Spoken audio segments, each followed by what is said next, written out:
você tem normalmente, né, uma obstrução dos sacos anais, ou não tem obstrução, mas tem uma hipersecreção. Nós temos, então, uma retenção dessa secreção, então vai ficar lá, ó, o saco anal cheio de secreção. E as glândulas, obviamente, elas não param de produzir, elas continuam produzindo secreção. Então, o saco anal, né, os dois, de um lado e do outro, vão ficando cada vez mais cheios, né? Muito cheios, ficam volumosos, aquilo tende a ficar mais pastoso, e ficando mais pastoso, fica mais difícil ainda de sair. E aí você tem um quadro primeiro, que é a compactação. Nós vamos falar que os sinais clínicos, eles são muito, vamos dizer assim, sutis. O proprietário pode não perceber um sinal clínico de compactação e demorar a levar para você, médico veterinário. E aí, quando você atender, ele já vai ter passado para o próximo estágio, que seria a saculite. Então, beleza, você tem o seu paciente que está com um quadro de compactação dos sacos anais, aquelas secreções estão paradas, estão compactadas, retidas no saco anal, e aí, lembra que eu falei que todo saco anal tem bactérias? Por exemplo, E. coli, por exemplo, Proteus, e essas bactérias encontram ali naquele ambiente, aquela secreção parada, mais pastosa, um ambiente propício para sua multiplicação. Então, elas começam a se multiplicar mais e aí vão causar um quadro de saculite, que é o nosso assunto da aula de hoje. E se você, ou um médico veterinário, ou mesmo um proprietário, não levou para você, o paciente, né, o animal daquele tutor tem uma saculite e pode passar despercebido, não levou ao veterinário, ou levou ao veterinário e o veterinário não conseguiu diagnosticar, e aquilo vai seguir. E aí pode causar um quadro de abscesso, ou seja, essas bactérias começam a produzir secreção purulenta, e aí o quadro fica um pouquinho mais sério, que seria abscesso dos sacos anais. Então, vou fazer algumas considerações gerais. Acomete tanto cães quanto gatos, certo? As duas espécies são acometidas, mas os gatos, de uma forma muito menos frequente. É muito mais raro você ver gato apresentando saculite. Quase sempre vão ser os cães, tá? E por que que o gato quase não tem?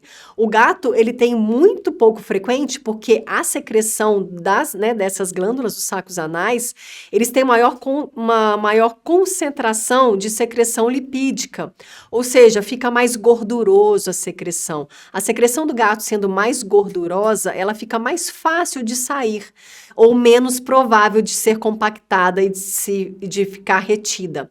Não quer dizer que o gato não tenha, mas é bem menos frequente. Tá? Outra informação importante, você pode ter um animal apresentando saculite uni ou bilateral, ou seja, a inflamação de de um saco anal só, ou dos dois. É importante dizer, pessoal, que normalmente um animal que apresenta um quadro de saculite, ele pode ser tratado clinicamente, mas há uma tendência de isso ser recidivante, ou seja, do animal voltar a apresentar o mesmo quadro várias vezes ao longo da vida. Então, nós vamos falar sobre isso quando a gente vai optar, ou é um dos pontos a nos direcionar em qual tratamento a gente vai fazer. Eu disse que as raças mais frequentes são raças pequenas, mas a literatura traz 4 raças que são mais comuns, e dentre delas nós temos uma que não é uma raça pequena. Então, nós temos aí o Chihuahua, muito frequente, o Poodle, né? O Poodle é uma raça que tem várias coisas, né? Ele é predisposto a vários problemas, a saculite está entre elas. Nós temos uma raça que não é tão famosa, ou a gente não tem muito no Brasil, que é o King Charles, que é um pouquinho mais difícil de você achar hoje no Brasil, mas já está ficando famoso também. E nós temos o labrador, que não é uma raça pequena, mas que você pode, a literatura traz dentre as raças grandes, o labrador é muito acometido pela saculite. Vamos falar então dos sinais clínicos. Como eu disse, o sinal clínico, ele pode ser um pouco, como que eu vou dizer, sutil. Se é um proprietário não muito atento ao cachorro, de repente aquele cachorro que fica do lado de fora, fica num terraço, fica no quintal, o proprietário pode não perceber os sinais clínicos, tá? Alguns sinais são bem sutis. Então, eu trago primeiro o sinal clínico. E aí, se você nunca viu um quadro de saculite, lá no VET Profissional, nós temos um atendimento a um animal que está apresentando o quadro de saculite. Você vai acompanhar todo o atendimento feito pela médica veterinária Fabíola. Ela vai fazer todos os exames, vai mostrar os sinais clínicos de um paciente que realmente está apresentando saculite. Então, vale a pena, se você nunca viu, acompanhar, assistir lá no Vet Profissional, lá na área de casos clínicos, acompanhar um quadro de saculite. Então vamos lá. Aqui eu trago um primeiro sinal clínico que muitas vezes as pessoas associam, que é esse aqui, olha, esse primeiro animal, ele está arrastando a região do ânus no chão. Esse sinal clínico é chamado de scooting. E muita gente relaciona isso, se você vê um cachorro fazendo isso, o que as pessoas falam normalmente? É verminose. Não quer dizer que não seja, tá? Esse fato dele arrastar a região do ânus no chão é porque está tendo um prurido, ele está coçando a região. Então, pode ser por verminose? Pode, mas você não deve descartar a possibilidade de ser uma inflamação ali na região dos sacos anais. É muito comum também o animal ficar apresentando esse comportamento aqui ao lado, ou seja, ele fica lambendo e mordiscando frequentemente a região do ânus. E, em consequência disso, em consequência dele ficar lambendo, mordendo a região do ânus, ele vai apresentar um quadro de dermatite úmida aguda. De repente, você levanta aqui a cauda do animal, ali na região do ânus tem uma dermatite.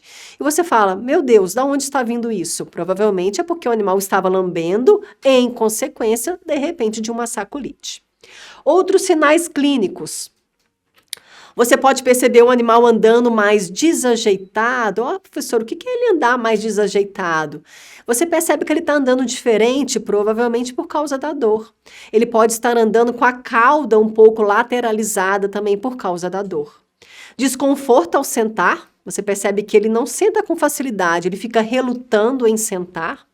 Disquesia, dificuldade para defecar por causa da dor que ele vai estar sentindo. E por estar sentindo dor, ele pode desenvolver um quadro de constipação, ou seja, toda vez que ele vai defecar, ele sente dor. Então, ele vai defecar, sentiu dor, o que ele faz? Não vou defecar. Aí ele vai segurando, as fezes ficam mais retidas ali por mais tempo no cólon, vai ser retirada mais água e aí vai ficando mais endurecida e cada vez mais piorando o quadro de constipação. Quando você palpa a região, então você vai pegar o paciente, obviamente com luvas, né? Você vai calçar luvas que não necessariamente precisam ser estéreis, tá? Luvas de procedimento, e vai palpar a região. Você vai perceber que tem um aumento de volume e durante a palpação você vai perceber que o animal pode demonstrar dor e pode perceber então que vai estar mais firme aquela região. Eu vou mostrar um pouquinho a imagem daqui a pouco. E a secreção? Pessoal, a secreção normalmente de um animal que não está doente, que não está apresentando um quadro de saculite, a cor da secreção tende a ser amarelo palha, um marronzinho bem clarinho. E tende a ser também um pouco mais líquida. Normalmente isso é sem o animal estar doente. Mas a gente não pode ter isso como critério para dizer que está doente ou não. Tem animais que pode ter essa secreção um pouquinho mais pastosa e uma coloração, às vezes, mais voltada para um esverdeado, um marronzinho mais escuro, mas, assim, não é critério de diagnóstico a alteração da consistência, essa alteração mínima, sabe? Que às vezes é muito discreto você falar se está líquido ou se está pastoso.